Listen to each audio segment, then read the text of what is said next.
Good day. Do you want to keep trading simple? You want to get into trades like this? Well, let me teach you how I do it. So first things first, you need to pick a time frame. For me, I use the daily and the 4-hour. Then you need to find clear zones. Now, zones for me, I do off of break and retests or supply and demand. And so if we were to give you breaks and retests, so as price moves up or down, uptrend, downtrend, whatever it is, price will generally come back to an area and bounce off of that previous zone that it broke. And so what do? I will draw a zone from, just to keep it simple, wick high to body, to the bodies of the candles, and wait for price to come back to this zone and give me rejection. So that's one way, breaks and retests. Whether it's uptrend, downtrend, I'll use them both. The other way is once prices come to an area and does all sorts of stuff, but then comes back to a high that it hasn't been to in quite some time, I will also do that exact same thing. I will draw from the wick to the bodies and wait for price to get in there and show me rejection. Now I have two different entries that I will get into. I will get into the candle after the rejection. I will look for reversal off of that, or once the reversal's already happened, I will follow with the next candle and sometimes even the third candle after that, depending on how candles tend to close. Those are two ways that I will enter into trades. And then let's go ahead and look at just an example here. So here we have AuDCAD. And in the past, we have a couple different areas that price has been to that we can look to see how we could have managed everything to get into these possible trades. These were zones that I was actively looking at, and I may have taken a trade off one of these zones, but we're just going to look into this right now. So let's look at this first zone right here. So we'll come back over here. We'll come back into this time frame here. This is what the chart would have looked like at the time that you came to the charts and looked at everything. You have a high, a low, a higher high, a lower low, and I'm expecting this next area to cause a bounce out of this area, especially if it's going to maintain this downtrend. So what would I do after I get this rejection of this candle here? I would go with the close, mark that up, as well as the high of that area of this candle here. And then for me, I drop down time frames. I want to see what's going on as far as price action on the lower time frames. So I'm going to drop down to the 5-minute and take a look at what's going on here. So here we have an area here that I would be marking up that makes sense. Rejected, rejected, rejected. Couldn't break through this area. Now, given the process that I normally get in, I'm waiting for either a double top on this next 4-hour candle, which never actually happened, a head and shoulders, which never actually happened, a 3-bar reversal, which didn't happen as well. But so in order to give some context here, you might have seen what double tops look like. You might have seen what head and shoulders look like. This is a 3-bar reversal where price is coming in here. You get some sort of indecision, rejection candle, followed by either an engulfing candle, or for me, I use a lower low, lower close candle as also getting in. So if this candle was red as well, this candle would have opened up a little bit lower, but then the low of this candle as well as the close of this candle is lower than the first one. So that would be a perfectly valid entry for me. Nothing actually happened in this candle here. And so the next opportunity that I would get would be this next 4-hour candle here. And so for this one, I would do the same thing. I'm looking for the close of this candle. That way I can reference when it's going to start flipping into the direction that I want. I'm waiting for a pullback to create the wick. Generally, candles tend to make the wick first before it goes off in the direction. And if you look into the past at how candles generally are formed, that's generally what happens. You can look into lower time frames and see when this candle closed, it pulled back a little before finally going down. And so that's what I'm playing off of. And then I want the high of this candle as well. Because if it's going to maintain this downtrend, it's not going to break that high. And so I can get rid of the previous one. I want to focus on this next one because that's where my eyes should be at. And I come down here and look at the zones that are down here, which makes sense. Well, as we have this, we still are in this area, so it should not break that. And then we actually do have a break and retest that has happened here. If I was looking, what would I be looking for? As this candle opens, I'm expecting it to come up into one of these areas, either that one or this one, and give me a head and shoulders, a double top, a 3-bar reversal, something of that nature that I'm already looking for. So let's play this forward and see what we get. So price comes down and then comes up into that area. Do we get a 3-bar reversal? Nope, we don't have any sort of hesitation. So that was the key on that mark there. Looking for a hesitation candle. We have an engulfing candle, but we don't have that hesitation. So waiting on that one, continue going. What do we got here? Ooh, nope, we came all the way up. Okay, so there we go. Here's a nice little hesitation. We have candles coming up into this zone right here. We have a hesitation. Do I get a lower close? Lower low, lower close. The next candle is a lower low, lower close. So I would be getting to this trade here. For me, stops, targets, really it's all about your personal preference. You need to get into the market and see how you feel it out. For me, I like to have a wider stop than normal because it gives me an opportunity to get out of the trade if it's going to go against me. I do an easy 1-to-1 because generally you're not going to have, there's a lot of people out there who can get higher than 50%, but for beginning, starting out, 50% is a pretty good place to aim for. And then you just need to work on how to increase your profitability. One way that I've increased my profitability with a 50% win rate is cutting my losers early and letting the winners actually run out. So if I'm expecting this to be the wick of the next 4-hour candle, then price should not break that right there. So with that being said, I can get out of this trade early if all of a sudden price starts breaking this. So instead of having a full loss, I can lose a fifth of that. And then on the other trades where I've had a full win, a full run, it definitely makes up for the losses. So even with a 50% win rate, you can still be profitable as long as you know how to manage your risk. And this is one of the ways that I manage my risk. So we'd get into this trade and then we would basically let this one play out and see how it goes. And so it would continue going down. I don't have to worry about it until it comes back up to this area here. And then let's see where it goes.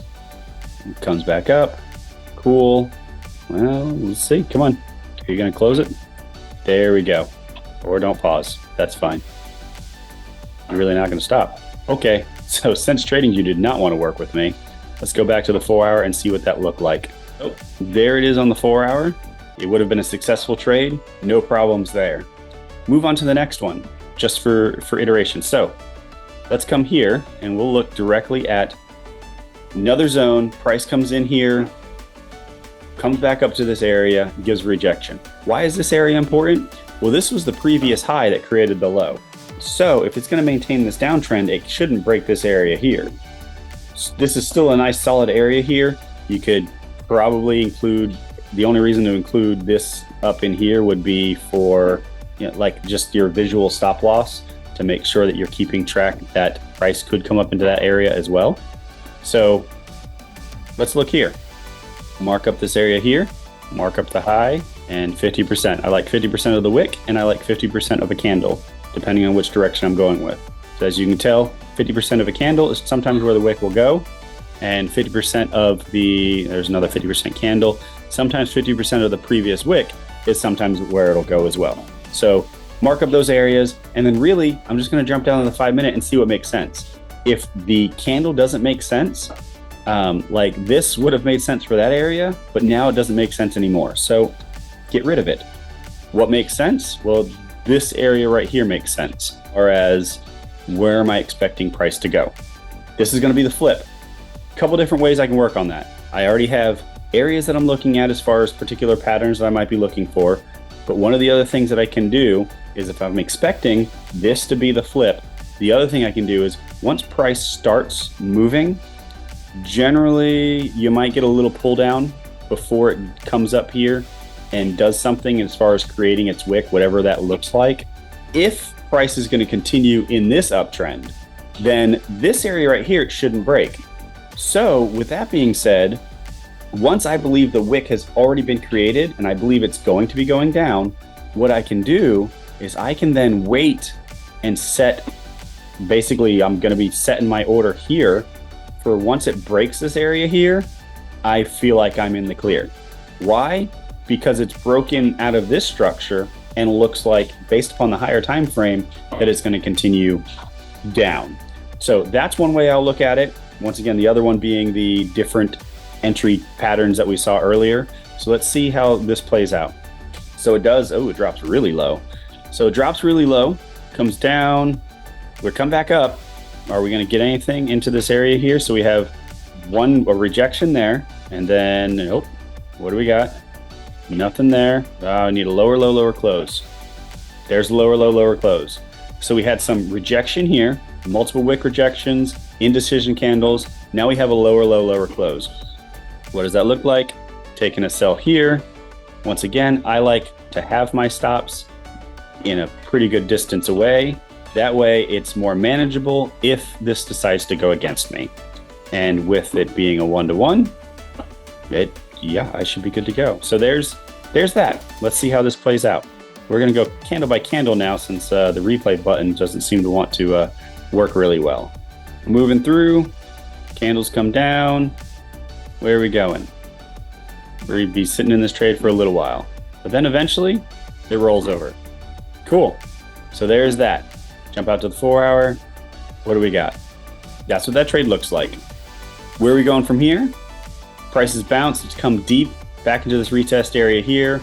We're getting rejection here. I wouldn't be looking here, because if I'm expecting this to continue as downtrend, this is not an area that I would expect to hold. This should just not be an area that I expect to hold. So we continue on through. What happens? Price breaks through that. Just as I said, if this is going to maintain its downtrend, this would not be an area that I would expect to hold. But now that we're back here, this is a valid area that I would be looking at for breaks and retests. So price comes in here, we get a wick rejection there, a deeper wick rejection there. So you can tell that we wouldn't have had anything there, but we can test it out just for fun. We'll have that one there, and then this one here, and then drop down to the 5 minutes. What do we have? So if we would have had a zone here, price would have came up, and we wouldn't have had, that's an engulfing candle. So there's none of these price action candles that I'm looking for, none of the price action that I'm looking for actually played out there. So no concern there. But now here we are with this one. I did not mark out the high of that wick before coming down. I want that higher time frame to tell me what to do and not be so caught up on this lower time frame that I'm trying to look at stuff. So 50% would have made sense for a little while until it got broke. Now we just have this higher area right here. So we have this rejection area here that we'd be looking at. All right, continue forward. We have candles come down, come down, come down. We're back into this area here, and we did not get a three bar reversal. What we could be looking for now is a double top. So price could come back up in here, respect this area here, and get into an entry there. Or we can end up with a head and shoulders, where price comes up, comes down, and then gives us another shoulder to work with. And then we'll take an entry off that. So two different things that we're looking for as this gets ready to play out, and we'll see how this goes. So we have price come nowhere. We might not be getting an entry there. So let's jump out to the 4-hour again. Price did fall away from this, but there was no entry. Well, so be it. But price did fall away. A nice fall away. So no entry there, but I think you understand what it is, the strategy. You can just take this now, get into the markets, see how it works out for you, and hopefully it would do you wonders. It's done me wonders. Over the past year of doing this, I have, you may look at that and go, it's only $450 all price to pay. It's continuous profit. That's continuous times I'm able to pull money out of the market without losing or blowing an account. And so I'm just going to slowly build up my account And then eventually it's just going to keep going, keep growing. And so some of my struggles that I tend to have are holding these trades. As we looked earlier into the Euro USD trade that I had here, it was Friday and I convinced myself to go ahead and cut out of the trade early. I shouldn't have done that. I would have actually gotten my full take profit versus where it was. But the process that it took me to get here is still the same. It's still the same breaks and retests or higher level structures of demand and support, supply and demand, support and resistance, whatever you want to call it. The key here being is if you are doing this now and you have some questions about how to get it done, the key is making sure that you can continuously stick with what you're doing. Figure out what is working for you. For me, one-to-ones are working for me as long as I manage my risk within that manner. Would it work if I just set a one-to-one and forget it? Probably not. Don't exactly know what my win rate is, but I do know my win rate is when I manage my trades. So you need to learn that for yourself. Hopefully this helps you. Hopefully you can dive on in and get into the charts and find some stuff out about yourself, about how the markets move, things of that nature. And then, yeah, you guys take it easy, be blessed, and subscribe. Let me know what I can do to help assist your journey, as I've already helped assist my own journey. And I look forward to seeing many more people be profitable in this niche, in this career field.